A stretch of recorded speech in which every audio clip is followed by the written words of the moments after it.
Hi guys, the episode that you're just about to listen to is generously sponsored by our affiliates Board Game Crate. Board Game Crate provide a monthly subscription service where they get fresh new games delivered straight to your door. Just head over to www.boardgamecrate.co.uk, and furthermore, if you use our discount code UnluckyFrogIsAwesome, all lowercase, all one word, you'll get a cheeky little discount. It's easy to remember because it's true.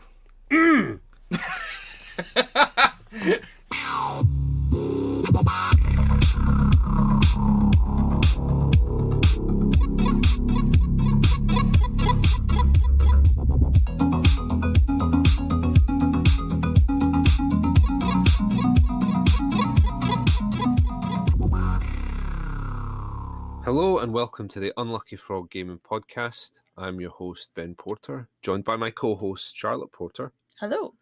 And joining us this week on the podcast, we have game designer Joe Hopkins, who's currently working on Endangered. How are you doing, Joe? I'm doing good. Thanks for having me. Yeah, thanks for joining us. Yeah. So we'll talk about Endangered in detail a little bit later on in the show and the process and the influences behind that. But we do have a bit of news, don't we? We do have some news coming up. There's always stuff happening in the world, and in the world of games, apparently. So it's a busy world. Yeah. So first things first, Adepticon is on in full swing at the moment. By the time this launches, it'll be winding down. Are you familiar at all with Adepticon, Joe? No, I'm not. Tell me about it. No, so it is a convention, I guess. Well, it started out as a tournament for like Warhammer 40k and the other Games Workshop games, and as is inevitable with these sorts of things, it's grown arms and legs over the years. So it's this weird sort of hybrid of like a tournament and a trade show, but it's predominantly for the Games Workshop games. It runs in Chicago every year. And Games Workshop have taken the opportunity to reveal a slew of new content. I think what we'll probably do is we'll quickly rattle through what they've done, but we'll go through it in more detail in an article or maybe in a special episode because there was loads. But well, I would also like to point out that Ben set his alarm this morning so that he could get up to get the big reveal to listen in to what was coming out. Well, it was in Midwestern time, right? So they revealed it at like 2:00 in the morning for us. Oh. So yeah, as soon as I got up, I was like, jumped out of bed and went to check what the new reveals were. So my beloved Fire Slayers are getting a new battle tome. They are. Woo! Slaanesh is back with a brand new track. Yeah. Yep. The god of decadence and debauchery. Slaanesh Hedonites or something like, or Hedonites of Slaanesh, something like that. What else? They showed some more details for Warcry, which is a new skirmish game that's coming out, and Forbidden Powers for Age of Sigmar, and 40k Apocalypse. I almost had a rabid mob of 40k fans beating down my door there, but yeah, loads and loads of stuff. Just to quickly cover that off, we will address this in detail. We'll address it in more detail, do more of a breakdown because there was a lot. Yes.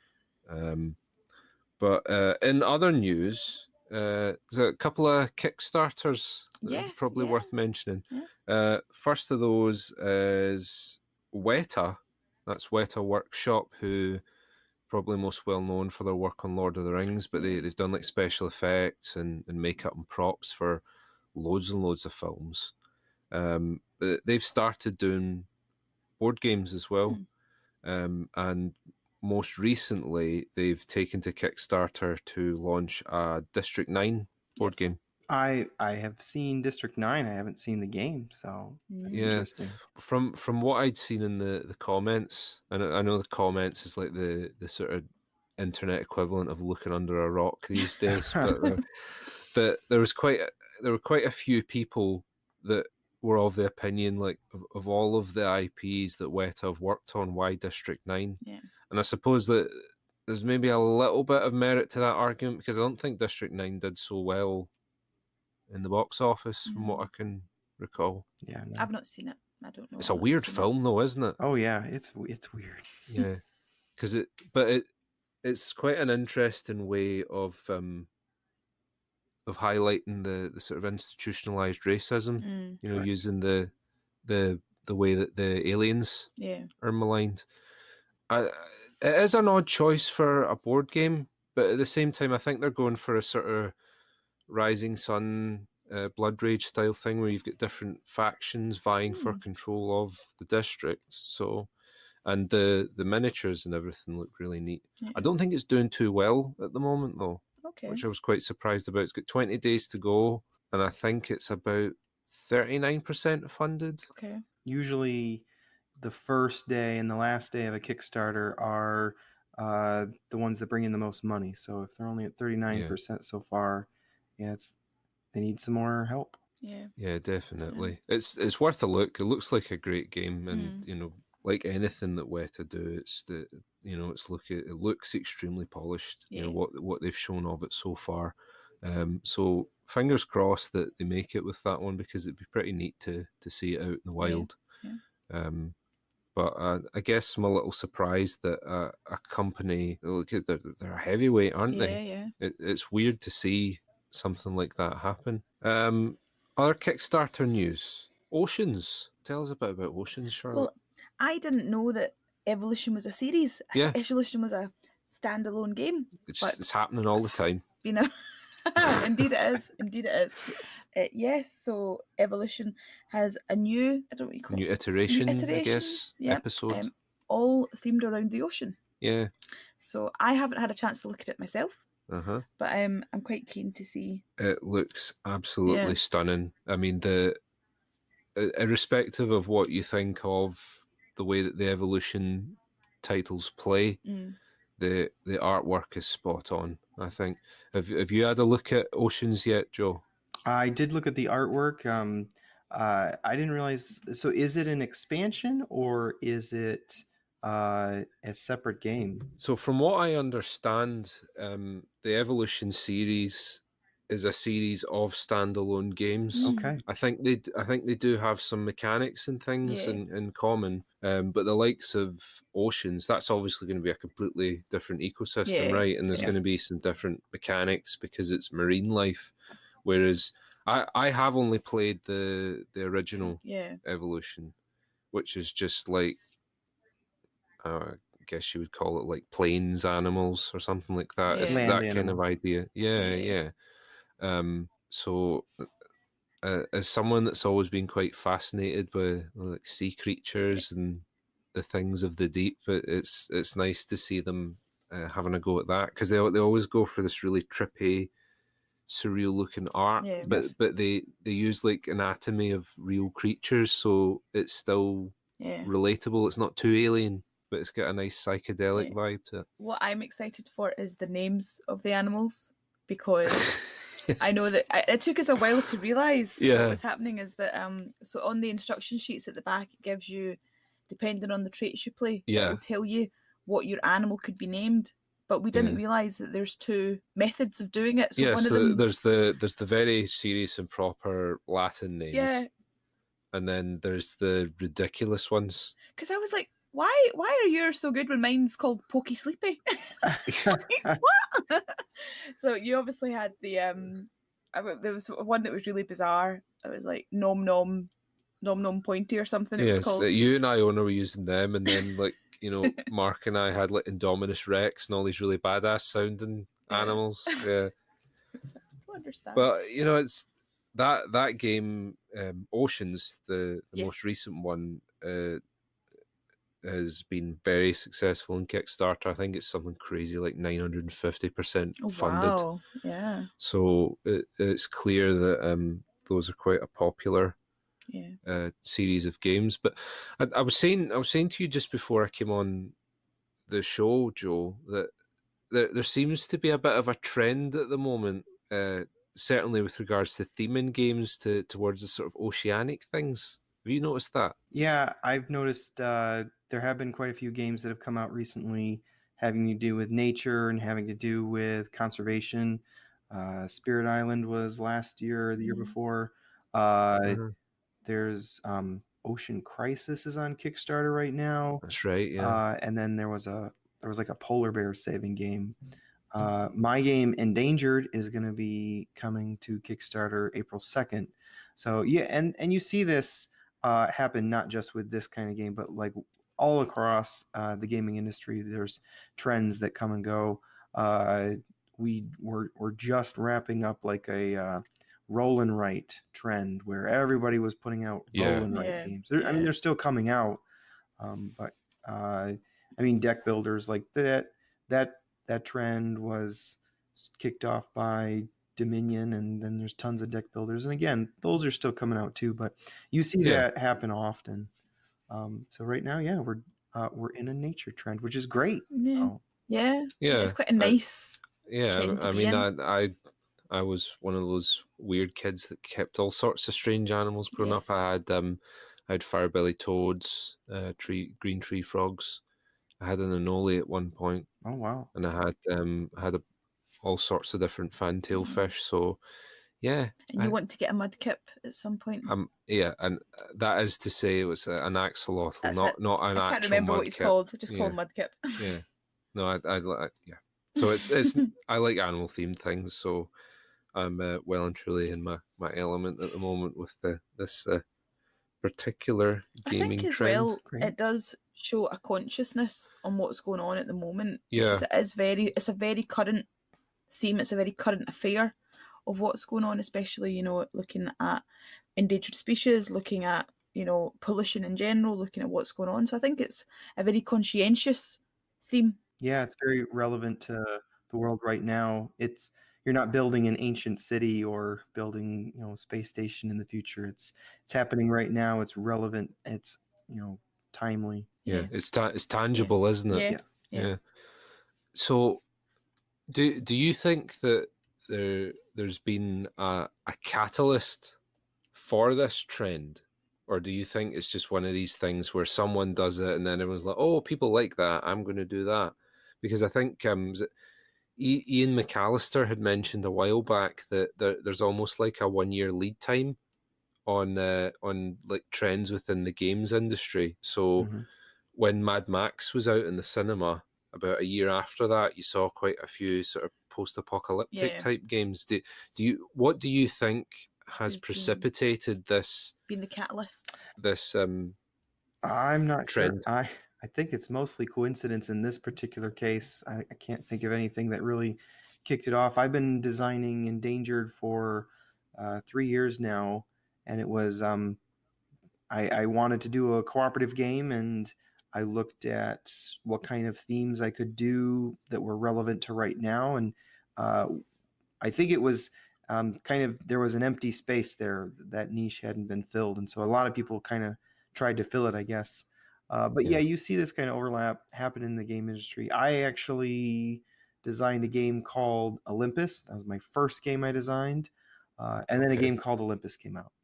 And then I was like, that's fine. I'll change my game to Pantheon. And then a game called Pantheon came out. So, it's that an element of it is it's really just zeitgeist, isn't it? It's that a lot of people have quite similar ideas around the same time, and it's not necessarily people are directly copying one another. No, it's just one of those weird things, one of those bizarre little mysteries. Yes. But so last couple of bits of news to cover off. Doomseeker is out now. Yes. Yeah, so I managed to shoehorn dwarfs back into the podcast somehow. So for anyone that doesn't know, Ben is a massive Games Workshop fanboy. Yep. I'm a huge nerd.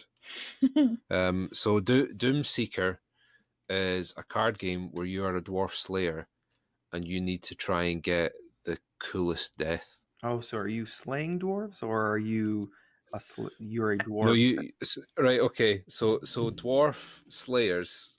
This is me getting my nerd on now. Yeah. What have you done, Joe? What have you done? So in the Warhammer Old World setting, a dwarf slayer is a dwarf who has committed a crime or has has been burdened with some incredible shame that's too much for him to bear.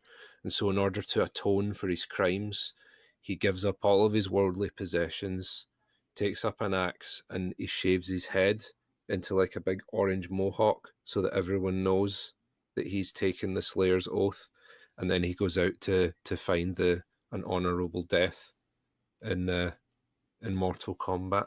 All right. So it's one of these weird things that the most powerful Slayers are also bizarrely the least successful ones. Because they haven't died yet. Yeah, because they're dwarfs, they can't just go out and Yeah. get run over by a bus or something. Sure. They need to die an honorable death against a worthy opponent. So that's what Doomseeker is. It's just the card game where you're playing out your dwarf seeking his honorable death. So Doomseeker. I'm really looking forward to it. Doomseeker, Yeah.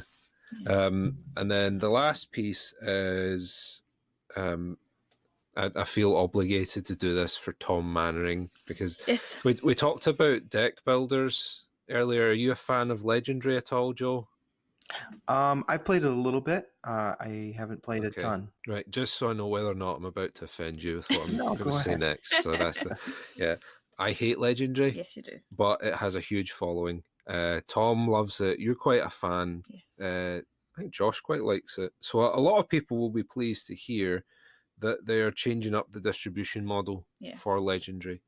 So rather than doing, I think it was that they were doing multiple expansions for Legendary throughout the year at $20 a piece.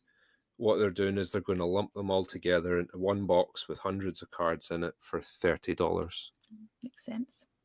So it's, albeit I'm not invested in that game, it's encouraging to see that the publishers have decided to release the game in a format that's a bit friendlier on your wallet, because those like living card games and deck builders and all that, they can really grow arms and legs with all the expansions and things. They can be quite hard to keep abreast of. Well, we found that with Arkham Horror. Oh yeah.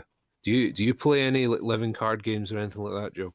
No, I want to get into Arkham Horror. I've heard really good things about that one. Oh yeah, it's very good. Yeah, it's very good, but at the same time, we've went through a bit of a lull with it, to be honest, because it's one of these things that you start playing it, and then you see the sheer amount of like clam packs and core sets that are ahead of you, and you feel a wee bit daunted. Whenever we do start playing it again, we go in. Oh, you get suckered right back in. Yeah. And there is that thing where you're like, am I ready to give my life to this? I don't quite know at this moment in time. Give my life. Am I ready to take the Arkham vow? That's what it's a bit like, No one's ever ready for that. No one's ever ready. But it's well worth looking into. Yeah, it's a great game. But yeah, there you go. So Upper Deck, it's good to see them taking a step in a positive direction, especially in this day and age where everyone's a little bit cynical about, profiteering. The motivation behind things, Yeah. So that's the news. Woo. Let's talk about Joe's game. Yes. Great. Yeah. So tell us about Endangered. I mean, you've told us a little bit, but like really unpack it for us. Yeah, sure. So Endangered is coming to Kickstarter April 2nd. Endangered is a cooperative game where the players play as conservationists trying to save a species from extinction. So it's a dice placement game. During the game, the players are going to place their workers, their dice, on different actions like cleaning up deforestation and pollution, moving the animals around, and influencing like the UN. And whenever you place a die on an action, it blocks that action from the other players like a normal worker placement game, except other people can still take that action as long as their dice are higher than the dice that you've placed. So if you roll really low, then you're not blocking anyone. If you roll really high, then you have to be careful about blocking actions that other players need, since it's cooperative and you want to help each other. You don't want to get in each other's way. So it's a twist on worker placement.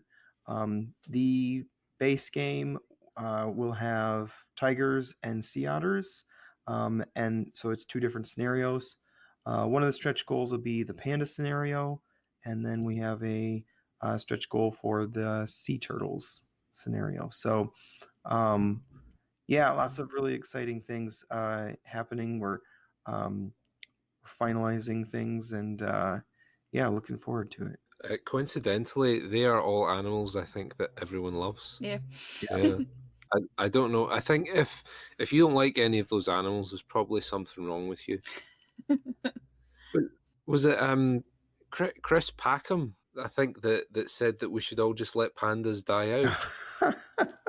There are some conservationists that think that pandas are a difficult species to keep alive.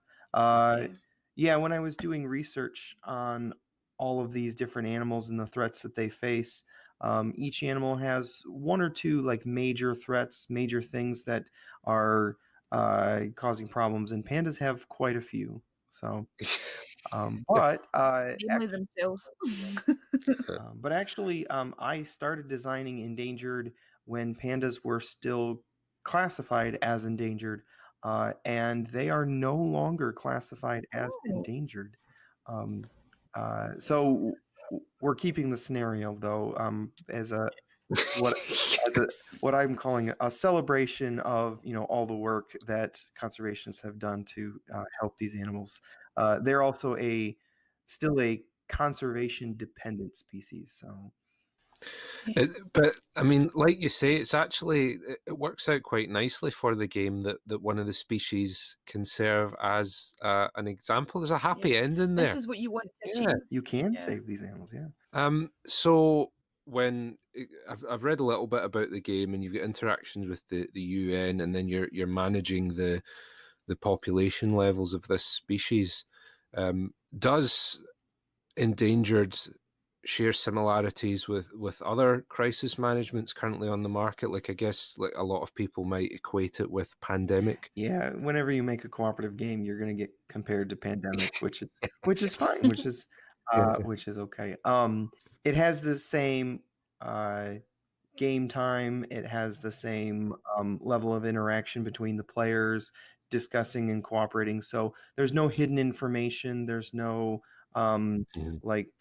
secret alliances or anything like that. It is strictly cooperative.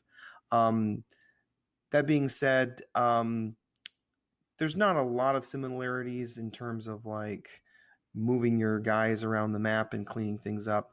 I would call Pandemic more of like a cooperative area control game, and this is a cooperative worker placement game. But yeah, so it's you're still working to save the world, save the animals this time. And actually, when you play this game, people get very upset when the tigers have to be removed from the board. They're like, no, I don't want to kill these tigers. Even though, it's not a real tiger, it's just a little piece of wood. But people get really mad at me when you play Pandemic and, you lose, the whole, human population's wiped out. Everyone's like, it's fine. There's something about animals in particular that just gets to people, isn't it's there? a very emotional game. I really like the theme of it. I really like what you're going for. And I'm just curious, actually, did the theme come first? Is that what sparked your interest? Or was it that you had a mechanic in mind and the theme came later? It was both at the same time, kind of, which is not really answering your question. But yeah, so I have been designing games for 10 years, and during most of that time, I said, I don't want to do a cooperative game. It's going to take a lot of work. It's going to take a lot of balance, because, with a normal competitive game, if one player is in the lead and they're taking off, you can usually rely a little bit as a designer on the other players not allowing that. Not always, but you don't want to just let one person win. But in a cooperative game, you, the designer, and the game have to make sure that game is close. So anyway, so for 7 years, I did not make a co-op, and I finally said, you know what, I'm going to make a co-op. and I should have done it sooner. I got a contract with Grand Gamers Guild, and pretty much what I said was I would like to do a theme that is current, it's relevant to the players. I want the players to see themselves in this game. And so the theme I hit on, and then the mechanic that I used, which is worker placement, I kind of smashed them together. I said, I like worker placement games. I'm going to smash it together with this theme. And at the start, the theme was kind of pasted on. I liked the theme, but over time, the theme and the gameplay have just really interwoven to the point where they're, it makes sense. The theme drives the mechanics, and the mechanics drive the theme, which is what you want. So. Yeah. Oh, absolutely. Yeah. That perfect little marriage. Because we have played games where there's not been that synchronicity, and it's there's even it's quite a common thing with games where you could just like skim the theme off the top and slap something else over it, and it really wouldn't function that differently at all. Yeah. No, everybody's played those. So I've designed at least one or two. Confessions of a game designer. So I guess one of the other questions that you have to ask when you're talking about designing a cooperative game is that one of the big turnoffs for cooperative games is that very often you can end up with one player quarterbacking. Is that something that you were mindful of during the design process, and how do you work around that? Yeah, so that is something that I tried to be very mindful of. It's not something that has been completely illuminated, but anyone who designs a cooperative game has to address that. Some cooperative games do an excellent job at saying there's limited information, or it's a real-time game where that alpha player doesn't have time to tell everyone what to do. But there are other cooperative games that don't address it. Pandemic is one where that alpha player can just tell you what to do every single turn. So actually, I played Endangered with the designer for Sentinels of the Multiverse, which is another cooperative game that I love. And he gave me some really good feedback. He said, you can address the alpha player quarterback issue without actually eliminating it. And one way you can do that is make sure that your players have a role. They have something that they're good at, and then that kind of drives the direction of their play on their turn. And so, yes, the alpha player can say, well, you should do this, but it's a little more obvious that I'm the zoologist. I'm good at dealing with the animals. That's what I should be focused on.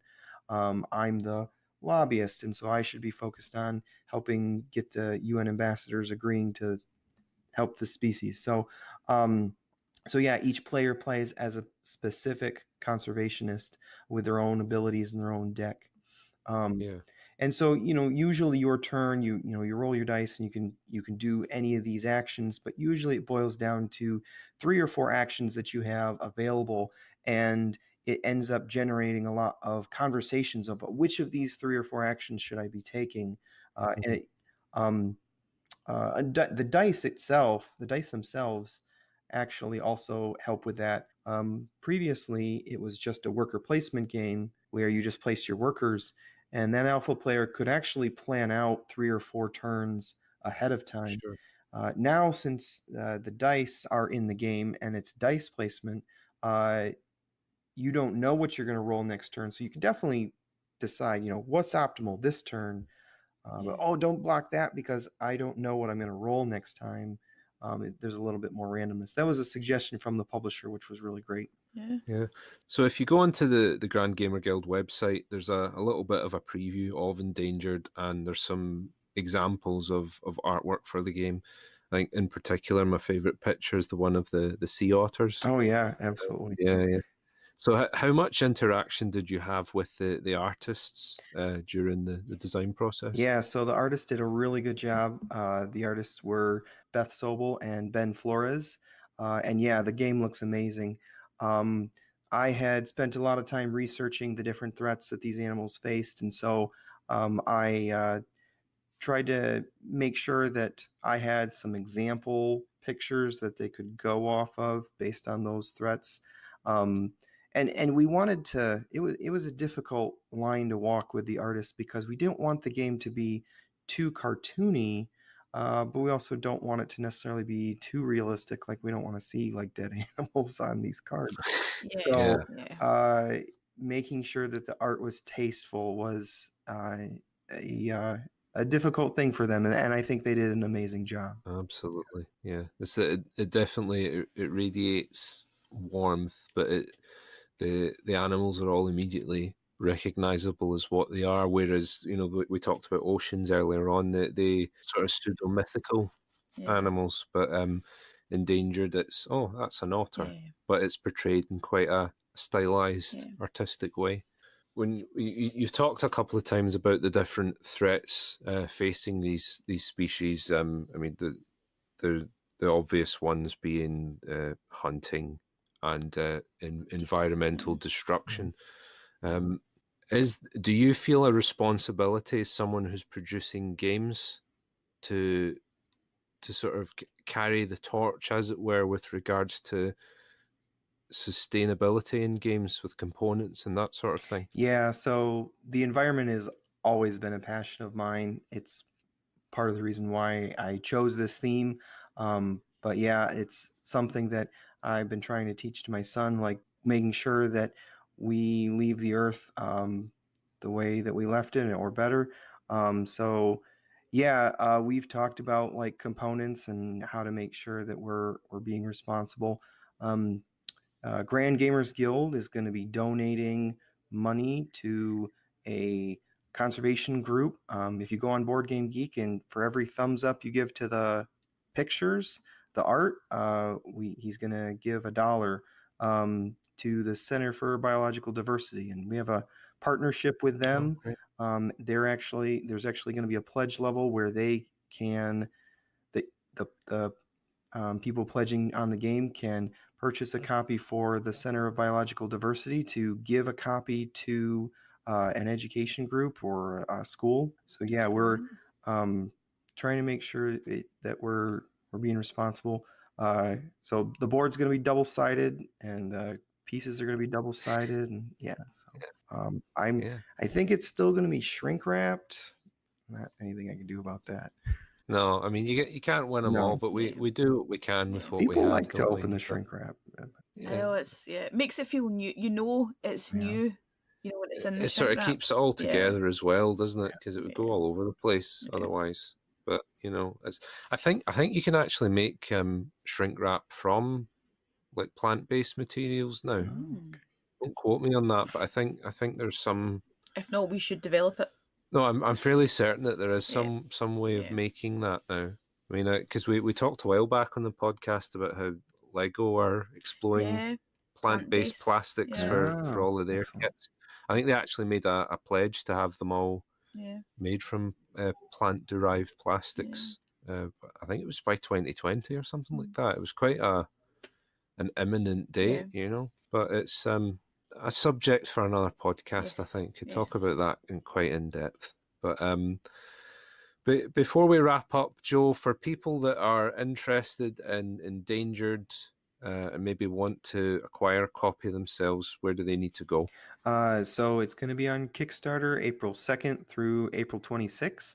And then after that, you can go to grandgamersguild.com. You can sign up for their newsletter or pre-order from there. You can also reach out to me and I'll direct you where you need to go. So I'm on Twitter at Average Joe Games, AVG Joe Games. Joe, thank you very much for joining us on the show. Yeah, thanks for having me. It's fun. Yeah, looking forward to seeing Endangered on a tabletop in the future. Yes. Yeah. And for all of our listeners, wherever you are, thank you for joining us, and we'll see you next time. Bye.